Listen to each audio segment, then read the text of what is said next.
President Biden is vowing unconditional support for Ukraine and told world leaders the power to end the war lies in Russia's hands. In his speech to the 78th United Nations General Assembly, the president also touched on a wide range of topics, from climate change to instability with Haiti. But with President Zelensky there in attendance, he said if Russia is allowed to succeed in Ukraine, it could destabilize all other countries. The United States seeks a more secure, more prosperous, more equitable world for all people, because we know our future is bound to yours. Let me repeat that again. We know our future is bound to yours. CBS News Chief White House correspondent Nancy Cordes joins us now from outside the UN. Nancy, great to see you. The president seemed to have kind of two focuses in his speech: Ukraine and the climate crisis, and how the U.S. needs to be there for all the nations who are suffering.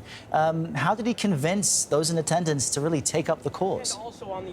That's a great question, Errol. You know, there are a lot of leaders here at the UN gathered for the annual UN General Assembly who may agree with the U.S. in spirit, with the president fundamentally about what he's saying philosophically, but the reality is that some of their citizens are starting to question the value of spending billions of dollars to help Ukraine when there are so many other hot spots around the world. And so President Biden was here making the case that if Russia is not stopped in Ukraine, if Ukraine is allowed to be carved up by Russia, in his words, then the independence of other nations could be at risk. So he was trying to globalize this conflict and trying to keep the leaders here invested, knowing that this is an expensive proposition and that Ukraine could require ongoing military assistance for months, if not years. Ukrainian President Volodymyr Zelensky will speak later today. When you and I spoke yesterday, we mentioned how local Republicans here in the U.S. want to end funding altogether. What can we expect Zelensky with an international audience to say?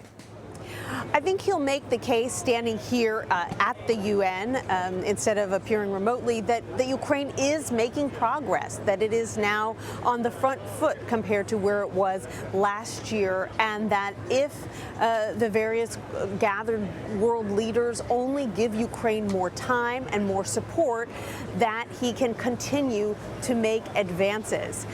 He realizes that the world is growing weary, and as he's shown in past speeches, he does have this unique ability to rally people to his side. He's a dynamic public speaker.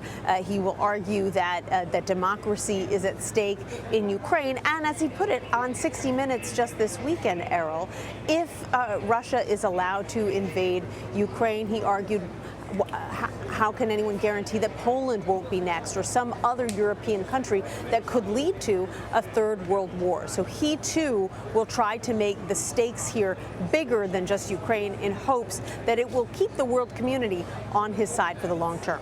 And I guess as a sign of Biden embracing Zelensky, the U.S. president hosting the Ukrainian president at the White House later this week. What do we know about that?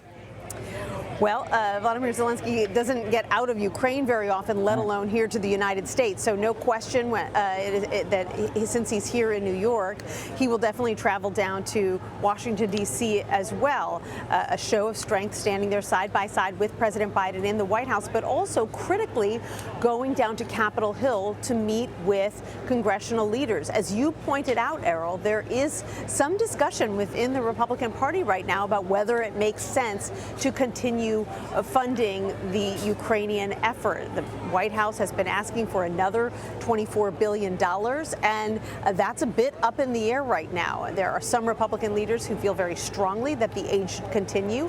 There are some Republican rank-and-file members who feel equally strongly that it should not. So he's got a sales job to do, and he's hoping that if he's able to make it in person, that could help move the needle.